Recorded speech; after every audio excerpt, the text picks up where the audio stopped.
Hello, I'm Dr. Gloria Frederick, your host for Voices of We the People. I'm so glad that you could join us today. You know, We the People is what we say as the opening words of the Constitution, the preamble to the Constitution. That means that we the people are supposed to be in charge of the government. Although I must say lately, it's kind of uh, we, we're working on that. But I hope that at some point it will be clear to all of us that we are in charge of our government, that the government originates with us, and that we as citizens have control, have agency over what happens with us and our communities, and not the government. I am so glad to introduce our very special guest today. He is Lucas Seijo, who is with Democracy North Carolina. And I wanted to mention that he is doing organizing in Eastern North Carolina. He's going to tell you a lot more about himself and his work. But I think it's important for us to understand that some of us love what's going on in Eastern North Carolina, and we try to find people who can give us resources and understanding so that we are more informed voters. Um, what I also want to mention is that Lucas has been doing presentations and he's been getting accolades, and that's great. So that is by way of saying at the end of this broadcast, if you want to get in touch with Lucas, he'll tell you how to do that. So let's get started. Welcome, Lucas. It's so good to see you again. Yeah. Um, as I said to you before, you've gotten accolades all over the place, and so I'm just thrilled that you're with us today and sharing what you are doing with our listeners and encouraging our listeners to be fantastic voters because, boy, do we need it this November. So tell us about yourself. Yeah. Thanks, Gloria. And just thank you again for letting me be here and share this platform with you. It means a lot that you're making the time to have me on as a guest. But as Gloria mentioned, my name is Lucas Seijo. I'm the Eastern Regional Managing Organizer with Democracy North Carolina. We're a nonpartisan nonprofit. So the work we do isn't for candidates or parties, just really, again, going back to we the people. That's what we're working for, is a government of, by, and for the people. And so that's the work that I focus on. And so I am the Eastern organizer. I'm from New Bern, North Carolina originally, grew up in the East, know all of this area like the back of my hand, especially going out towards Jacksonville. Yeah, Not a whole great. lot to do in New Bern, so we would often go out to Jacksonville or Greenville if we wanted to do something.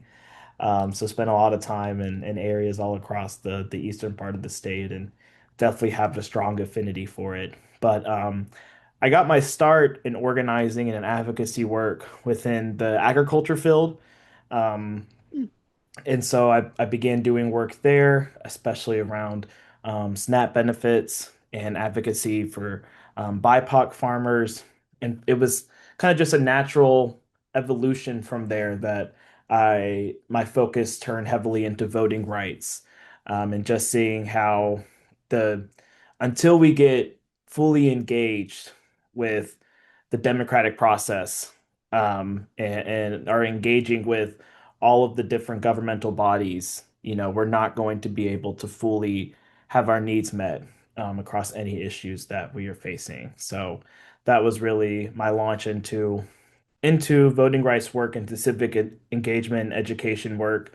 And it's allowed me, to get this position, be in this position now for about 3.5 years with Democracy North Carolina, um, and allowing me to work, really across about 24 different counties, pretty much the northeast part of the state, which is a little bit of an arbitrary thing considering for some reason the north begins in Wayne County, and I wouldn't necessarily say that Wayne County's north of anything really, um, except, South Carolina. So, there's that. But working in those counties to just make sure that people are being heard, and that we're working towards building, again, building that people power, making it to where we can have governments of by and for the people across the eastern part of North Carolina. So yeah, this thanks again for having me, Gloria. It certainly is my pleasure. I was wondering, I know that you've been working in Nash County. What other counties in eastern North Carolina have you been involved with? Yeah, so so I have Uh, a lot. So I personally I live in Craven now, so I do work in Craven. I do work in Pitt, Edgecombe, Nash, Wilson. Of course, recently there's been a lot of work in Onslow. Um, and interestingly enough, my work has really been extending to that northern part of Northeast North Carolina. So doing work up in Halifax County and in Warren County up there on the Virginia border. Mhm. Um, and so yeah, we've definitely been working pretty much anywhere people will ask me to go. I definitely, my wife will tell you that I have a problem saying no. And so anywhere in the Northeast, people let me go or ask for me to come and help them out, I'll be there. And so I've worked in just about all of those 24 counties that I mentioned previously. Except I don't usually get out to the Outer Banks as much. I think that's the only area. I'll make it out to Pasquotank County every now and then, but any other areas in the Outer Banks, I think it's because if I went up there, I wouldn't want to leave. But yeah, that's about it. Yeah. Well, they wouldn't know that. And besides that, it's early days yet. They can still get to you. Um, There we go. let me let me ask you this. In your work with democracy in North Carolina, I understand that you're involved with civic education and voter engagement, and that these things help us to understand how we can see clearer and help ourselves. Could you talk about what that means in terms of education, um, and why you have this focus on education? Well, one of them, not all. No, yeah. I mean, so Democracy North Carolina, we are a voting rights organization. And so I think when we say voting rights, we think about things that are explicitly related to the process of voting. So that means voter registration, that means getting people out to vote, knowing what's on the ballot, and all of those things are important. But there's a lot to around there if we're ever going to get to the part where we're building a culture around voting. And for Mm-hmm. me, that's where I see civic education as a big part of it. And so, we a big part of our work is this constant struggle where every election cycle we're coming out and we're trying to, get people out to vote and we're trying to tell them why their vote's important during that election year. When if we could really get the information out there about what each of these positions on your ballot, what each of these people in different governmental bodies are doing that directly impact you. Well, now we have this understanding of this person is actually really important. My county commissioner is actually really important. My state senator, my state representative, they're very important to my everyday life. And so now, there's a reason there when you're going to vote. You know better about the positions there, you know better about the people that are running for these positions. Um, and so for me, as we move forward and as we really get to the point where we're building that culture around voting, it's going to be just imperative that we have civic education be a big part of that. And just making sure people know who all these people in positions are. I was going to ask you if you have any specific focus on education. You mentioned helping people understand what's on the ballot. But I noticed that the resources on your website tremendous help. And that one of the things you talk about is like voter protection. You talk about how you go about registering to vote. Is that part of what you talk to people about? And what else do you mention? And how do you approach the various communities where you work to provide or to share this information? Yeah. So I mean, yeah, voter protection, and the other, we have quite a few different programs with at Yeah, Democracy North Carolina. We have our voter protector program, we have our elections advocacy program. I'm a lot more involved with that one. That one's really based around our board of elections, making sure people are getting out to our board of elections, and advocating for better early voting plans, watching what's happening with absentee meetings. But at the same exact time, with vote protectors, that's an incredibly important program that we help carry out where we're getting people stationed at polling sites, to where they're making sure that if there's any issues there, that people know who to contact to hopefully get those issues remedied. And so, yeah, we of course have our written resources, but we really tried to be out and about as much as possible too, to where people know what's going on there. And that kind of relates back to connecting with communities and doing this work. And a big part of that is just, it's this uh, it seems to be this constant question within, nonprofits, amongst, politicians, of just like, what do people want? What do people need? And the funny enough thing, Gloria, is that if you go and ask people in communities what they want and what they need, they'll tell you. They'll tell you what issues those communities are facing. And so mhm, that's really the approach to the work that I do, is that I'm not coming in there and saying, "Hey, you all need to know about XYZ." What issue are we facing in Jacksonville? What issues are we facing in Rocky Mount? Um, in different communities across the eastern part of the state. And it's like, how do we tie that back to the leadership that's in office, to the people that are on our ballots? And how can we start having a conversation there? I think it's no surprise that right now, just, affordability is a big thing on people's mind. In mhm, this upcoming election, and just with how inflation's going, with how the economy's doing, it's going to be a big driving factor for people getting out to the polls. And they're going to be focusing on federal elections. Our U.S. House of Reps are up on the elections this year. We also have a very high profile Senate race that's going to be on the ballot this year. But we also have a General Assembly that hasn't passed a budget. And so if we can connect that back to, like affordability, and then we could talk about how we have a General Assembly that can't pass a budget, but they can introduce and try to fast track a harmful elections bill. Now we can start having a conversation of, yes, you have the president and you have all the people in Washington, D.C., but I mean, these people in Raleigh, they're just as important, if not more important, and they have impacts on these things too. Or, your county commissioners, they control the county budget. And so if there's resources, if there's services that you need and you're not getting within your county, you don't have to go up to DC to have to be heard. You don't have to go to Raleigh to be heard. You can go right down the street and have conversations with your county commissioners about what you need, and how your needs aren't being met.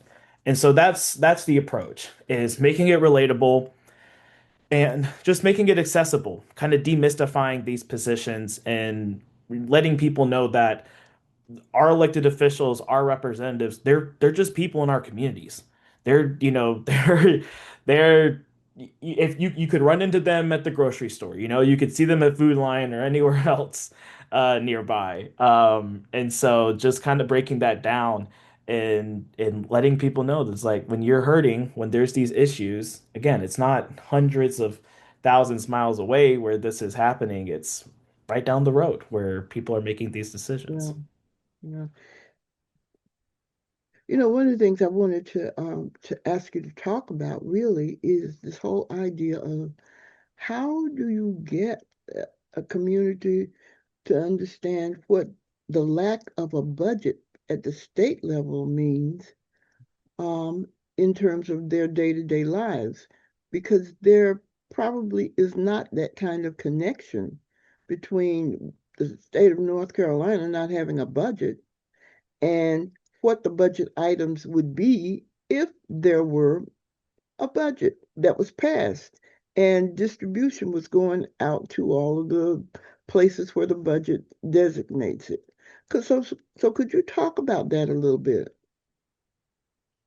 Yeah, certainly. And so I will say I'm definitely, not an expert on the state Sure, budget, but sure. we do a lot of work with groups that are. And so one of the groups that we do a lot of work with that's been doing consistent budget advocacy is the North Carolina Budget and Tax Center. Phenomenal organization. Funny enough, they on their website they have plenty of really useful resources around the budget, just around funding needs in general for different programs that are useful and life-saving for a lot of North Carolinians. But they have one specific one that I'm a big fan of, and it's local economic snapshots. And so what it is, for all 100 counties in North Carolina, it's a snapshot of how they're doing, when it comes to poverty rates, when it comes to unemployment rates, the amount of people that don't have health insurance, the amount of people that are graduating from high school, all of these types of things. And in 2024, when I'm going around and I'm, doing conversations and I'm doing presentations to people, that's the information I'm showing them. And I'm showing them that this is what's on the ballot. This is what the inaction in the General Assembly is causing. It's causing our communities to hurt. And I think right now, one of the big issues we're seeing when it comes to the state budget and it comes to just the cutbacks in the federal government as well, is that all of our counties are in the process of adopting their budgets for the next fiscal year in this moment. And Mhm. most counties, I will say at least in the East, most counties are having cuts. They're having pretty substantial cuts to their budgets because the money from the federal level isn't there. So, and then we have the state that's tied up in all these things and they don't want to spend as much. So the buck keeps getting passed on to counties to then have to find the funding and make things work for these services for us. And and so the only people that hurts is us. But I think the big thing when I'm talking about the lack of a budget and when I'm just talking about the way that the General Assembly in North Carolina responds about fiscal issues is that we're the taxpayers. All right, this money in the General Assembly for the budget, that's our money. And I think that there's, pretty common sentiments along throughout a lot of North Carolinians that teachers should be getting paid more. I think that that's a common sentiment. And so for there to be, hangups about that in Raleigh, it just kind of shows again how out of touch they are when North Carolinians are making this very clear. Or, when we're saying, we want fair elections, but then we're not providing the funding for fair elections. And Mhm. so there's just this big disconnect. And so I think that's really where we have to go about when we're talking about the budget is just looking at how our communities are doing and looking at who's responsible for that. Because if we don't have a budget, if we don't have good county funding, and so I mean, especially we can look at across the East. I think it's no surprise with the education system in North Carolina, but especially out east where a lot of our county board of educations are. My sister, Mhm. she's a teacher in Craven County, come from a family of teachers and educators as well. And the state of where it's at is about funding, 100% about funding. And so when we look at graduation rates and things like that, how are you going to encourage more graduation rates, or sorry, higher graduation rates or more graduates if the money's not there, to really interact with students on that level or to pay teachers more for them to, be properly compensated for what they're going through. Um, yeah. And so it's just about having these real conversations because we can sit here, and put out email blasts and social media posts saying, hey, go do this. But until we make it raw and real and we show people that direct connection of like, here's how you're hurting and here's who's causing that pain or here's who's, delaying response to that pain. We're doing people a disservice and fully understanding the process and how things are going. Thank you for that. It's interesting. I was going to ask you that very question, but in a different form. And that, when we talked about the need to understand the governmental structure. Yes, most of us know we have the federal level, the state level, and then our local levels. But what we may not understand is when we vote, we need to know all the folks who are in our lineup to see what they're thinking about, what their votes are like. And that's one of the ways I think that you educate people. How do you find out who your senator is and who your representative is, and how they voted, and how do you find out how your county commissioner or your board of education member voted, and did they vote? Because that's the other part of it. And if you didn't vote, what happens? Because your voice, your vote got lost there. And so if you're not on top of things, other people are making decisions for you. Then you may not think about it like that, but they are. So could you talk a little, did I put too much in that question? Could you talk about it a little bit, please? No, yeah, you're. I mean, let me make sure I answer this, in all the parts. But I think the most simple answer to everything you just said right there is that it's a lot to it's a lot to sit down and try to find all those answers as one person. There's so many different bodies of government that have control over the decisions made for us. Um, and so, and especially, with media, with the way the news system works, you're pretty much only ever really going to see what's happening at the federal level. And so there's definitely a layer of disconnect there, from what's happening at the state and what's happening at the local level. And especially when you have, our local news stations out here, WITN, WNCT. I'm not trying to give them a free plug, just, using them as an example. And they cover all these different counties because they cover a bunch of different counties. They can't dive into all the decisions that are being made across all the counties that they cover. And so it's very hard then to be on top of everything that's taking place and to track what's going. And so a lot of the times, we end up in these situations where a decision's already been made that's harmful to us before we even had the chance to have outcry about that even, being on the table. Um, and so it's this thing where, we can't just jump straight into it. Of course, Democracy North Carolina, we do as best a job as we can about sharing updates from Raleigh. And I always encourage people to, get a subscription or to follow the News and Observer to see more, local information. Stay up to date with your local print papers if they still are around. I know that we have quite a few still in the area. Or even, there's a lot of independent journalists now, that are doing deep dives into what's happening, and they'll be at different meetings and kind of capturing what's going on there with it. And so, making sure that we're tuned in with them, but I think, it is very overwhelming once you begin and you're like, oh my God, well, I'm trying to follow what's happening in Congress, but I'm also trying to follow what's happening in Raleigh. And then my county commissioners are making this decision. And then if you live in a municipality, your city council is making this decision. And then not even to include all the other, boards and committees and whatnot that also make decisions. And so we just have to begin somewhere is the thing. We just have to begin somewhere.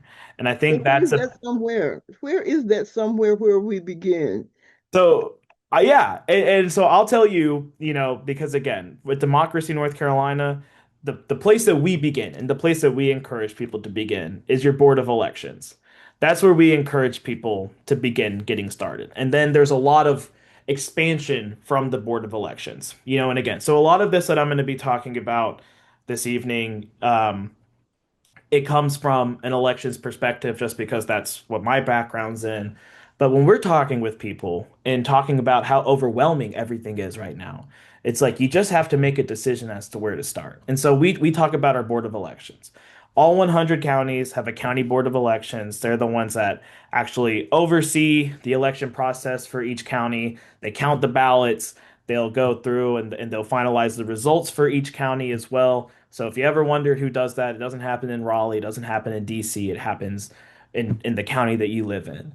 And so we tell people it's like go to those meetings, see who's making those decisions, and just interact with them like that. Because at that point, at least now when those meetings are taking place, you know who the decision makers are there, and you understand how that one body is working.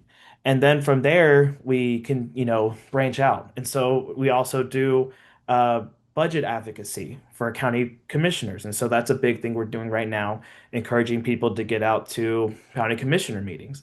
I know, especially in Onslow County, there's a lot of people getting out to the Onslow County Board of Commissioner meetings for their budget hearings and everything right now.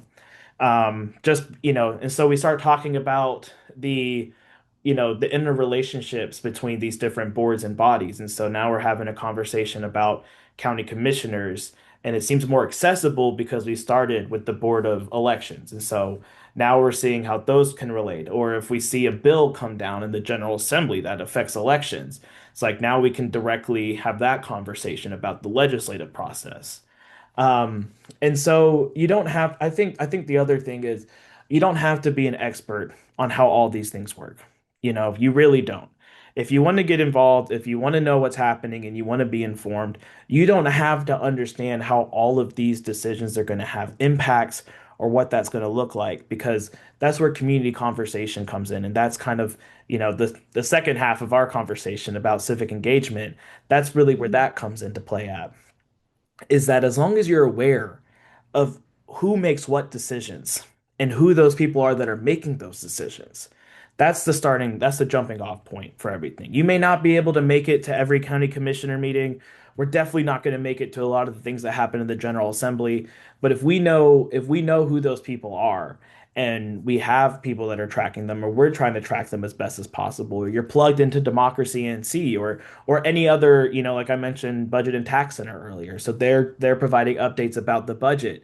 And so you're plugged into these different groups, or even more localized groups like the NAACP or groups like that.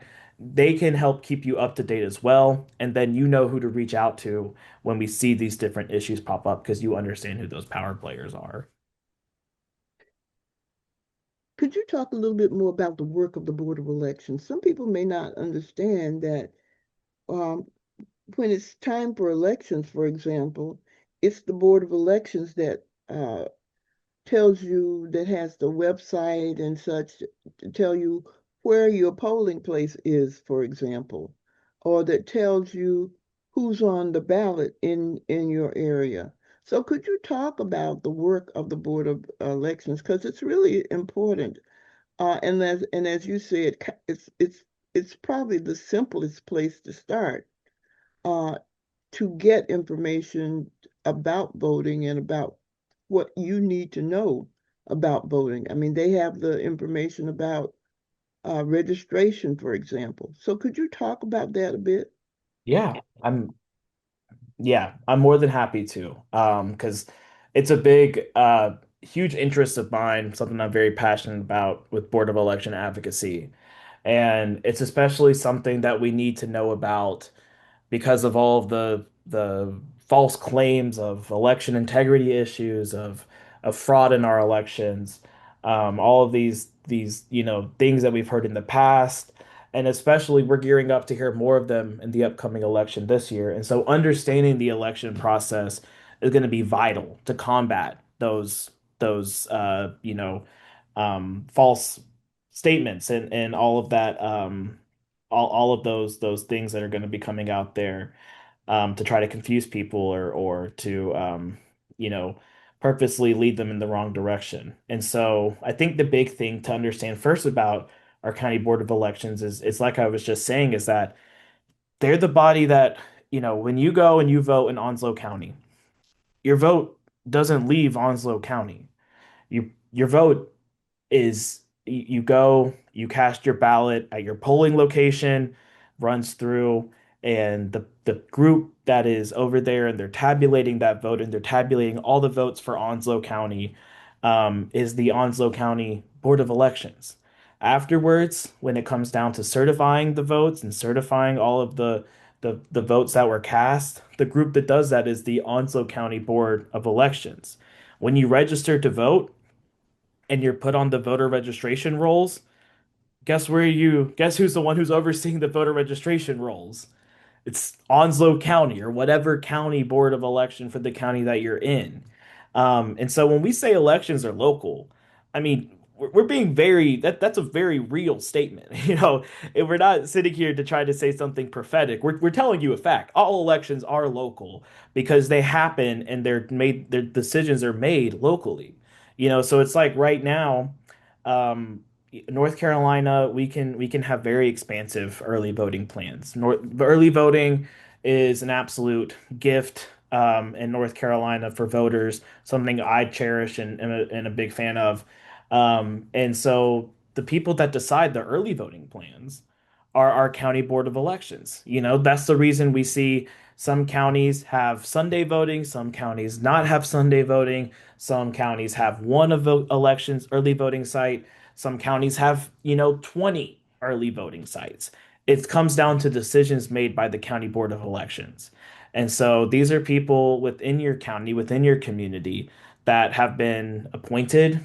And the unfortunate part is that they are partisan appointees. So there's 5 members on all 100 county board of elections across the state, 3 Republicans and 2 Democrats. There's also the state board of elections. That's also a 5-body board, 3 Republicans, 2 Democrats. It's a whole other conversation about the composition of the board of elections and everything. We could have a whole podcast just about board of elections. Um, but these are people from the county that they represent. And so, they're supposed to know the county. They're supposed to know, what the people want. And they're the ones that are supposed to make the decisions that impact the elections in all of our areas. And so, if you're ever concerned about voter fraud or election integrity or any of these things, these aren't like big, scary boogeyman things that are happening in some faraway place. Our elections are very secure and they're happening in our own counties each time. Um, and so that is, especially if you're interested in voting rights, you're interested, in getting people out to vote. I always, with the way voting is we can get people registered. All right. That's 1/3 of the battle. All right. Just because they're registered doesn't mean they're going to go vote. So if they're registered, great. Now we have to get them to go vote. We can get people to go vote. There could be issues there where someone's ballot, though, may be thrown out.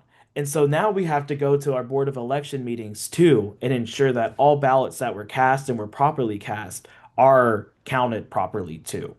And so, it's there's more to voting than just registering or just getting people to the polls. It's being engaged with our county board of elections too to make sure that everything is running smoothly, and that, there's no issues there when it comes to making sure ballots are counted properly and that no one's disenfranchised after the fact. As we go to break, I just have one little question for you. In terms of your education, the voter education piece that you engage in all the time, can you point to specific successes where the information that you've shared has made a difference in a community or in an individual? Um, in other words, how do you measure success for the education that you're doing? Is that a fair question? I thought it was, but anyway, tell me what you think. No, I think that's an incredibly fair question and something that I'm always thinking about. And, I'll say right now, I think one of the big successes that I'm seeing and is making me feel a lot better about the work that I'm doing is we have a statewide coalition on County Board of Elections and County Board of Election monitoring. And the increase in people we've had that are coming out to these County Board of Election meetings and that are coming out prepared and, demanding and asking for good plans. I see that and I see that, you know, it looks bad and it is bad. when we see in the news all of these unfortunate things about County Board of Elections, there's been a lot of bad news from Jackson County, some issues in Wake County, issues in Granville, just this different counties across the area, even out east. But the only reason we have news about what's happening in those counties is because we have people that are at those Board of Election meetings. And so, therefore, things are not happening in silence. We have monitors, we have advocates that are going out to these meetings and they're reporting back on what's taking place. And then we know what kind of advocacy we need to do, how we need to change our plan, what we need to infuse into the work that we're doing.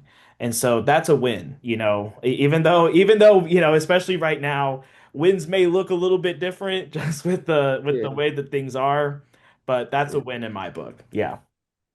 Well, it's fantastic to get more people out too. Um, Look at what the Board of Elections is up to. We are listening to Lucas Seijo, who is organizing director at for the eastern part of North Sorry. Carolina. Regional managing organizer. Thank you. Yeah. No, I just Say wanted that to make sure. again. Say Regional that managing again. organizer. Say it again. Eastern regional managing organizer. Fantastic. Lucas is the Eastern Regional Manager for Organizing for Democracy North Carolina. And we are very appreciative of his willingness to share what he's been doing and what Democracy North Carolina is up to. We're going to take a brief break and we'll be back with you in just a few minutes while I take a break. Now, you're listening to Voices of We the People. This is a podcast to inform our leaders, our listeners about community issues, resources, and how we access and use them. Our guest today is Lucas Seijo of Democracy North Carolina. He's a community educator and advocate, and we'll be back talking to him in just a few minutes because we're going to talk about mobilizing us to vote. Yay, we need that. Meanwhile, what you might ask is next for Voices of We the People of our podcast. As we all know, our voting rights are or might be affected by the Supreme Court's decision on voting rights. I mean, they've done a really crazy job already. This is my commentary on it, of denying our voting rights. Um, Also on gerrymandering from our local courts and where we vote and many other issues. For the upcoming episodes of Voices of We the People, we will explore the issues that I mentioned and more. And we will allow you to hopefully submit questions to us for our shows on our website. We will present residents, community leaders, and elected officials who will help us understand the issues around voting, voting rights, and what we must know and do in order to prepare for the vote in November. Lucas mentioned something really important, and we're going to explore it a little bit more, and that is to create a plan to vote so that you're not caught in the dark about what to do. Create a plan for you, help your family create a plan, uh, your community. And so we're going to be talking about those kinds of things. So please join us for our segments, of which there are about five, I think, about voting as we prepare for the November election. And our guest appearances will be posted either before or after the broadcast on our website so you can kind of keep up with what we're going on. Meanwhile, become a donor today. We need your financial support to keep going.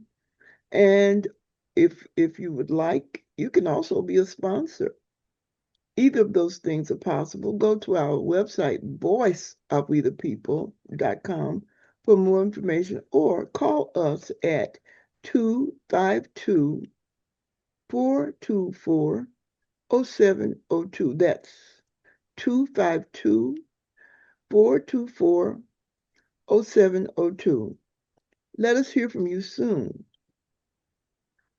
Um, I also wanted to just mention that I will be going on a tiny bit of a hiatus in early July, but won't be gone too long. And in that little bit of time, we'll have a few um, of our broadcasts repeated. So you'll be able to get, if you missed this one or you missed other ones, you'll be able to get that information from the repeats. So look for that. Okay, we are going back to talk to Lucas and to ask him a few more questions as we continue our discussion, our conversation. We're going to change the subject just a little bit, and we'll go back and forth, I think.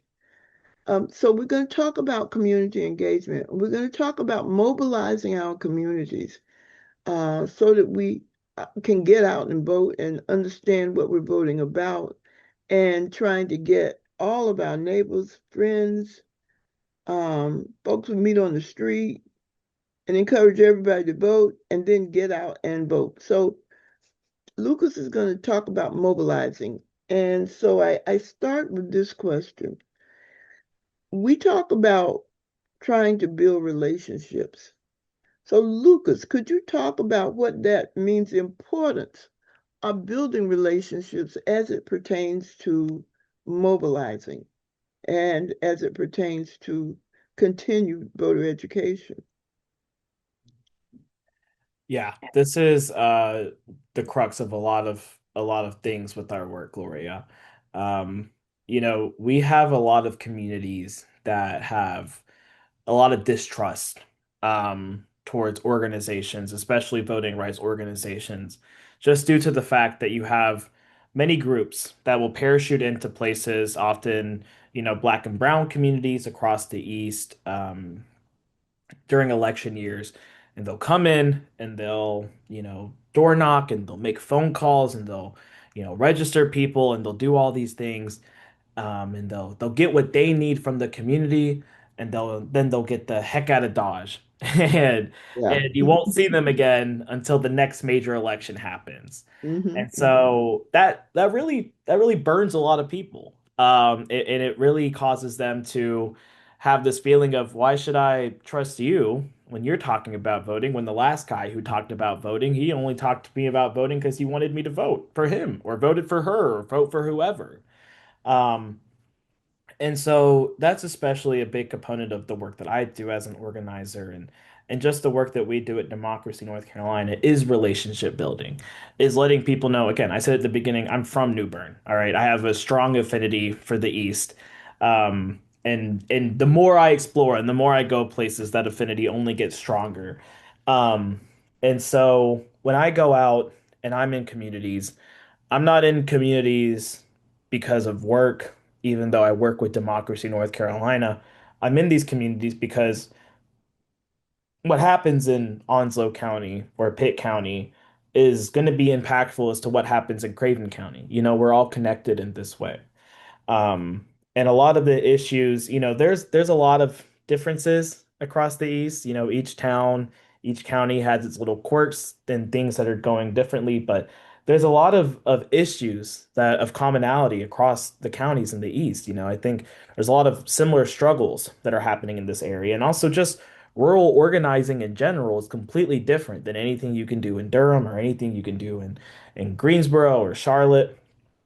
And so when I come into communities, I'm not even, and I mentioned this earlier, I'm coming in to listen.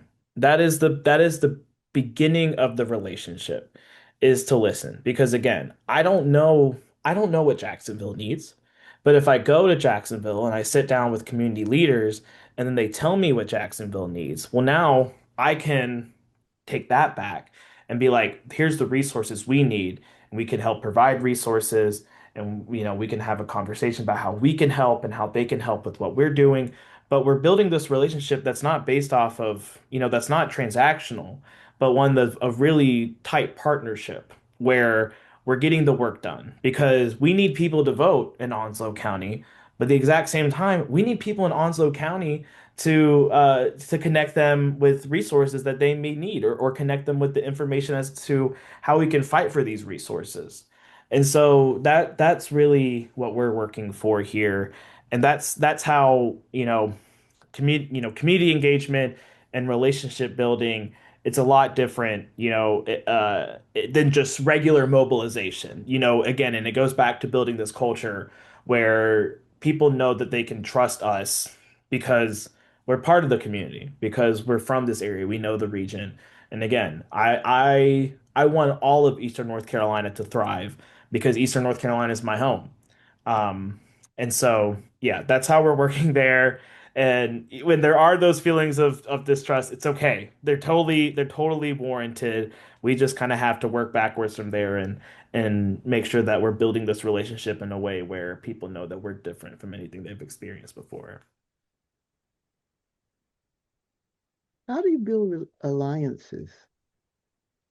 Because that's a little bit different than building relationships, although it's a part of it. But how do you build alliances? That's a good question. That's a good question. And I think that's where voting rights is not the most important issue. It's just not. Um, uh, but, and I mentioned this earlier, if we can get people to vote, we can make change in a lot of the areas that we need change to be in. If we can get civically engaged and educate people on these issues, we can achieve the change that we need to see policies be enacted. And so, you know, again, when we come into spaces, we want people to be engaged. We want people to understand and be engaged with voting rights. But I also have the understanding that your community, the biggest issue they may be facing is lack of healthcare, lack of access to healthcare. And so then it's where can we have this conversation where we're able to, push for and advocate for both of them at the exact same time and build a comprehensive plan to where through our working together, yes, we're going to get people to vote, but we're also going to work toward achieving our goal of making sure that we have increased access and expansion of healthcare, whether that be Medicaid or Medicare across the eastern part of the state too. And so that kind of goes back again to that civic education portion of it. And but also coming in and again, not saying that, oh, well, voting rights is the most important thing, voting rights is the end all be all, because it's not. It's not, okay? But if we make sure that people are having their voices heard through voting, it gives us more leverage to work towards the other issues that we need to fix. Mhm. And so it's just a matter of deciding where we begin and how we can, what the path is towards achieving the goals that we have. And so I think that's the thing about alliances, and it's, especially in coalition spaces, we're in a lot of coalition spaces, and I would say those are also a lot of kind of just alliances, because in those coalition spaces, it's not all organizations that are focused on voting rights. Again, I mentioned Budget and Tax Center. We also have quite a few health policy groups. We have groups that are in our coalition space that focus on education rights or Latinx rights organizations. And so, we work with all of them. Especially, we can take let's take the Latinx rights work that we're going through right now, and what we're doing, especially with what's happening with ICE. And so it's an election year. Across the state, all 100 county sheriffs are up for election this year. And so this is a cross section where we want people to vote, but we want people to be informed, and we also want to make sure that our Latinx communities are safe and protected.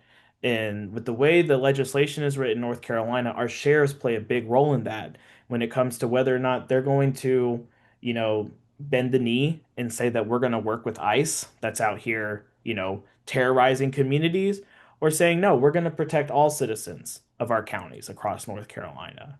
And so here we are where we have this alliance, where we have this understanding that we can achieve things together, and we can encourage voter turnout, and we can encourage civic education at the exact same time we can encourage people to stand up for and have their voices heard in advocating for our Latinx communities. So it's just making sure that we are, we're building out these relationships, we're having this understanding of where everyone's coming from, and that way we're able to see how we can achieve, the goals across a broad spectrum, across the alliance, and make sure that we're working towards the all of the many problems that we currently have, that we're working towards finding solutions for all of them.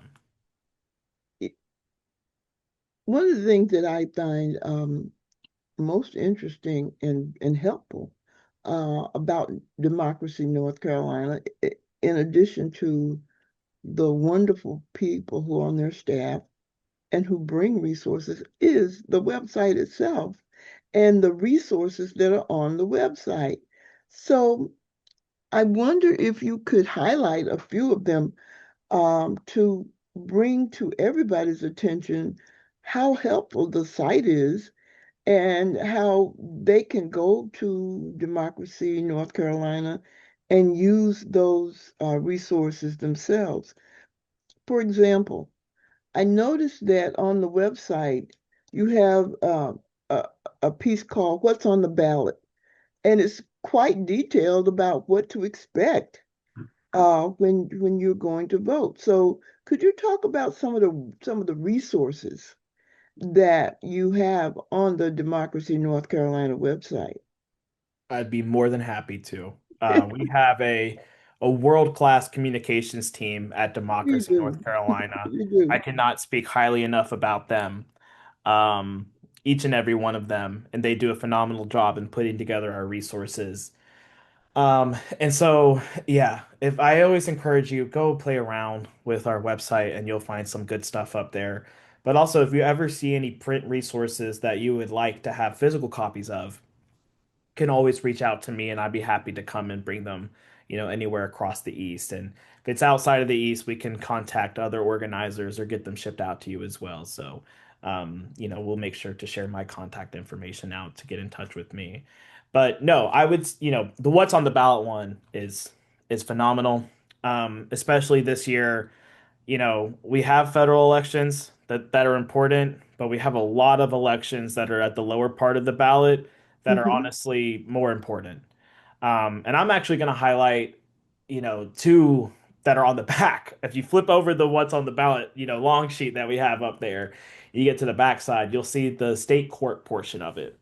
And I mean, that's just so important this year. You mentioned uh, what you have coming up as far as the Supreme Court decision goes with Louisiana v. Calais.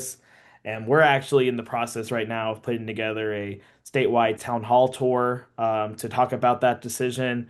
And we can share the information there too about where we're all going out east. I think we have 11 different stops that are happening across the northeastern part of the state. And again, Could for you some talk reason, about that decision? So, sorry.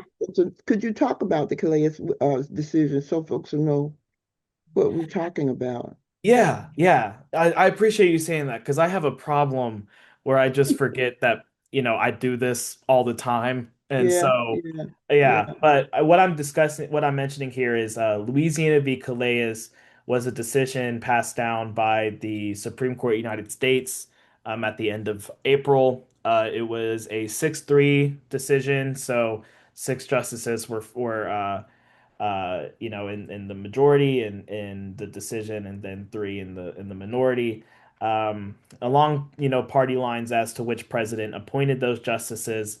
And the decision that was made there gutted Section 2 of the Voting Rights Act, which plays a big role in allowing majority minority districts to exist in different in city councils or statewide or things like that. And really just it played that section plays a big role in protecting minority voters' interest and making sure that they're represented. And so with that decision, we're kind of at this place now where there's some sentiments that the Voting Rights Act is dead. It's not dead. It's definitely not doing good.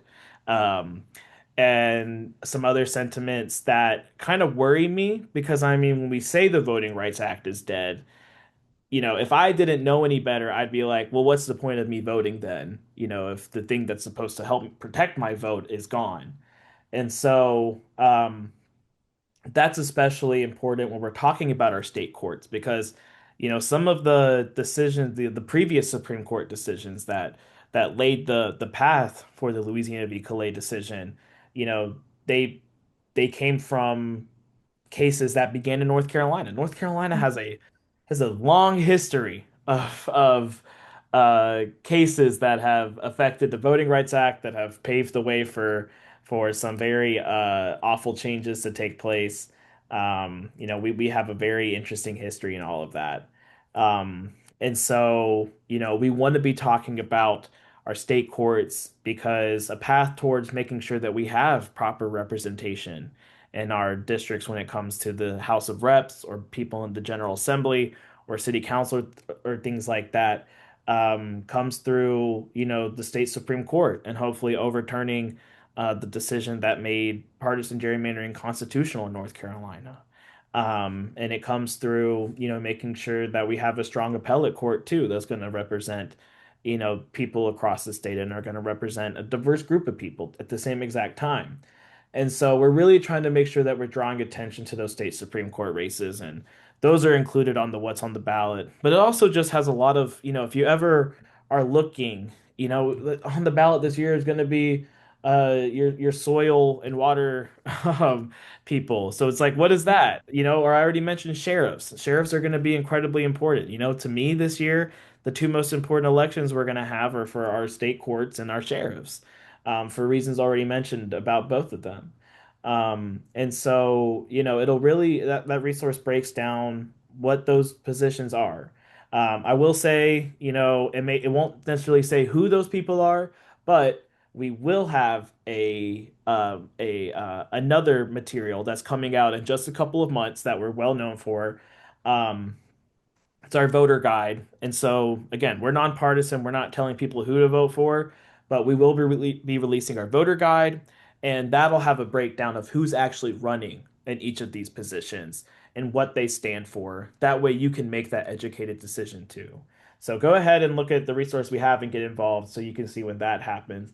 But the other resource I would like to call attention to is one that we have. It's a little if you see it in person, it's like a little like booklet type thing almost. It's Um like a little wallet thing. yeah, the wallet, that's what they're called. The wallet, yeah, the little wallet card.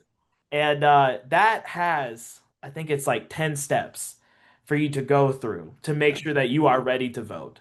And that is so important because I'll tell you, right now, um, we're we're fighting back against a election bill in the General Assembly that could have substantial changes to the way elections are carried out in North Carolina. And so elections can change very rapidly. And so it's important to, preemptively make a plan to vote ahead of time. That way you are prepared and you're prepared for anything that may pop up along the way. And so I would say those two are very important. But they're all really great. And so definitely if you have some free time and you just kind of want to nerd out about election stuff, go through our resources tab on our website and just see everything that we have up there. What's the last one that you mentioned? The little wallet card. Yeah. Yeah. Yeah, I think it's just like something of, getting ready for the midterm elections. Yeah, We yeah. have that one too, and it's another one that I'm happy to distribute if anyone ever needs any resources. They can email me or give me a text or call and we can work that out. But email works best. What we'll do is reference these resources on our website, Perfect. and actually have a link to the North Carolina Democracy website, Democracy North Carolina website. As we are about to go, I have one little tiny question that's sort of been nagging at me, and it has to do with folks who have been incarcerated. I noted on your website you have, I think it's called locked up but not locked out or something like that, Hmm. where if one has been incarcerated, you have some guidance. So could you talk a little bit about that? I'd be more than happy to talk about that. And again, we talked about our state courts and the importance of our state courts. This is another issue that ties back to our state courts. Because actually in 2022, a decision was made that people that were previously incarcerated for felony convictions, as soon as they got out of prison, so even if they were still on parole or probation or had restitution to pay, as soon as they got released from prison, they got their voting rights back. And then in early 2023, when the composition of the state Supreme Court changed, that decision was overruled and it created the situation that we're now in, where if you were previously incarcerated for a felony conviction, you do not get your right to vote back in North Carolina until you have completed all parole, all probation, have paid off any restitutions. Pretty much you are not able to get your right to vote back until you have absolutely no ties to the carceral system anymore. And so it's really, uh, I mean, it's creating second class citizens essentially in North Carolina. And so it's another thing to keep an eye out for, have conversations with people about because contrary to belief, you do get that right to vote back though. It's not that you're arrested for a felony and you never get your right to vote back. You do get that right to vote back. You just have to go through all of those processes in order to get it back. And so we have a resource on that as well to make sure people understand that better. But again, yeah, it goes back to the importance of the state Supreme Court, of the state court system, and that if we ever want to see this, change, it's going to come down to making sure that we're doing advocacy at our courts and understanding what's happening there. Yeah, I'm glad that you brought that up. And yeah. Fantastic. We're going to have to close out our conversation, and we left so much on the table that we did not get to. But I want to thank Lucas for his willingness to share. That's what we're about. We're trying to build community.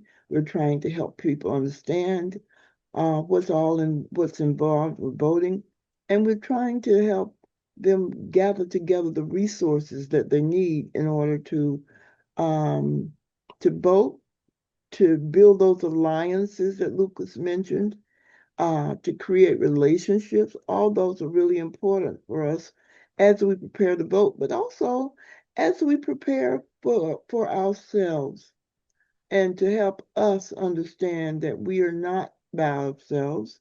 We are in community, and we just have to figure out how to reach out to each other. So I want to thank Lucas for that. Um, and as we leave, I want to ask Lucas, do you have any other words for us? Anything, a perspective we didn't cover in our conversation today?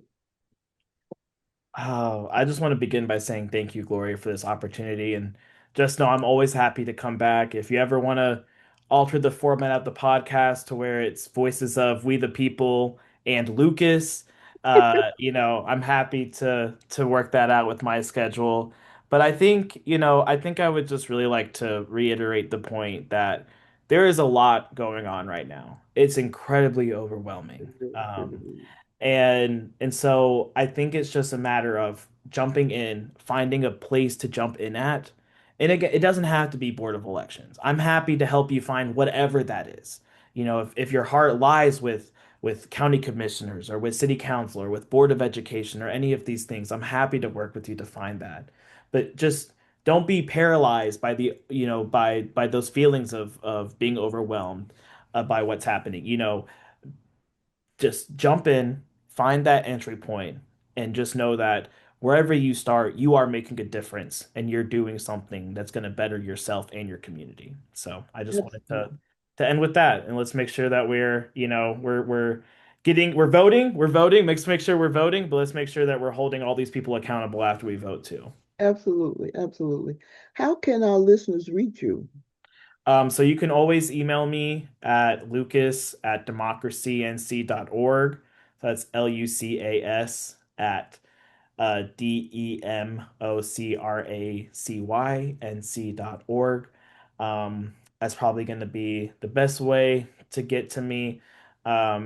And so yeah, just feel free to email me with any questions that you have. If you ever need any resources, if you ever need me to come out and speak at anything, please feel free to reach out to me directly and we can get that going. Yeah.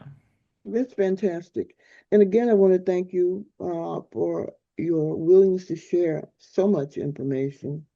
And to our audience, don't forget, you can go to our website, Voice of We the People, and give us feedback on today's program. And you can get those resources that Lucas talked about from Democracy North Carolina.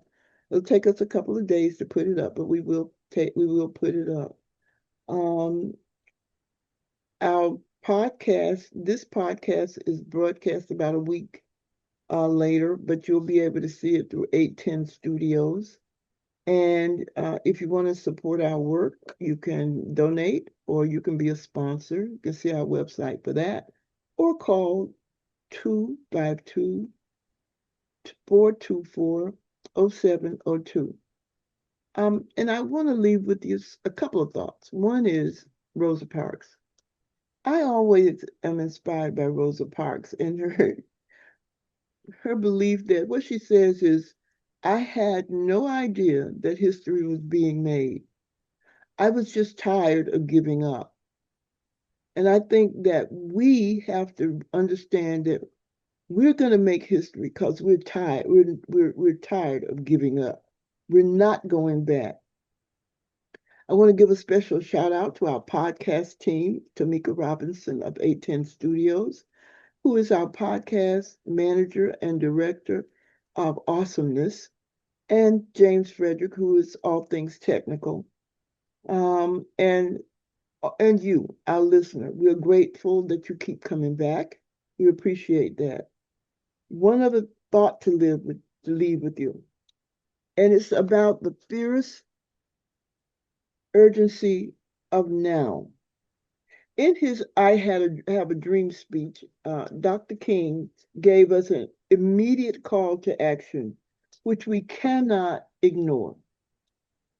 We must, we must act. We must feel that we're in the time where we have to respond to the fierce urgency of now.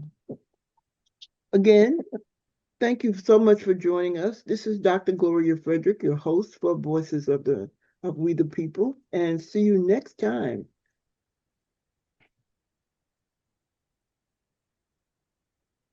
Hey, Lucas. Hey. We're not recording now, so we can Okay. talk. Good. Yeah, thank you for that. That was great. That was fun. It was. We try to have a conversation as opposed to feeling like it's stodgy. I have a couple of questions for you, though. Yeah. This organization that you mentioned that deals with the budget, what's Mm-hmm. it called? NC Budget and Tax Center.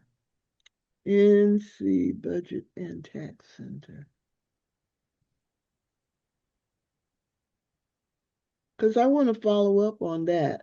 Yeah, I can get you in contact with someone there too if you'd like to try to Oh, get them on the show. I would. I think it's really important that we talk about Yeah. what most people don't realize is going on. In North Carolina is too lazy to have a budget. They can't agree. Yeah. And meanwhile, people are in our community suffering Hmm. because the resources are tied up, and it doesn't make sense. Let's see what else. No, I think I think that's it.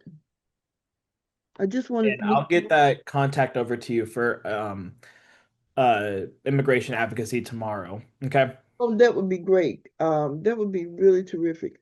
Yep. As I mentioned, I'm going to take a couple of weeks off in early July. I have some surgery coming up, and so I want to make sure that I've scheduled everybody that I can, so that I have some time to fill in, Yeah. that we can fill in. Um, I am amazed at your knowledge, your willingness to share, and so I again thank you so much for No, of that. course. No. Yeah. You You've definitely overfed my ego.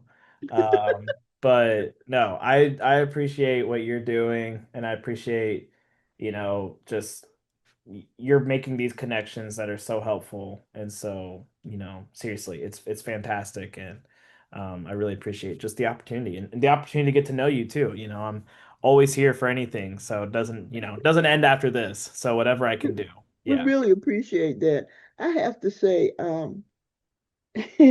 this podcast came about as it wasn't even a lark. It was just that I attended our convention, the District 3 convention, and we needed a different way to connect with people rather than to stand up and lecture people. And we Mhm. needed a way to reach other folks who wouldn't be coming to such conventions. But also, oh, I knew there was one other thing I wanted to ask you about. You mentioned, and I'm digressing for a minute. You mentioned where you go to find out about uh, affordability and um, voting and local a snapshot. Yep. That was also through Budget and Tax Center on their Okay, website. Yep. okay, Yep. snapshot. Because that sounds like something that really we need to. Yeah, I can forward that link Oh, over to you too. okay, okay. Thank you. Make a note of that for tomorrow. Anyway, I had no idea what a podcast was really. Hmm. Now I sort of do. But it's allowed me to meet with wonderful people like you. I love this. Well, I really enjoyed it. I really enjoyed it. Yeah. And I've been thinking, I'm like, I would love to do a podcast. So just being on this with you was like affirming that as well. Yeah. You're a great Oh, podcast host too. You have a really good, just like, I don't know, energy that makes it very easy to talk. So I think that's I important. appreciate So, that very much. I try. I try. Um, you're gonna send me information tomorrow. yep. I'm gonna be out of town for a couple of days. I'm going to Winston-Salem. Okay. This is after I do the presentation in Durham on Saturday. But I will be picking up my emails and talking to people. You can't go away. It Yeah, just trust me. I know. I know. Yeah. and I'm glad you don't have to drive tonight because this Yeah. was this was a long broadcast. No, but it was definitely worth it. It was really good. Yeah. Thank you. Highlight of my day. Yeah. I'm glad. I'm glad. Take care. All right. Thanks, Gloria. I'll talk to you soon. All right. Bye bye. Bye.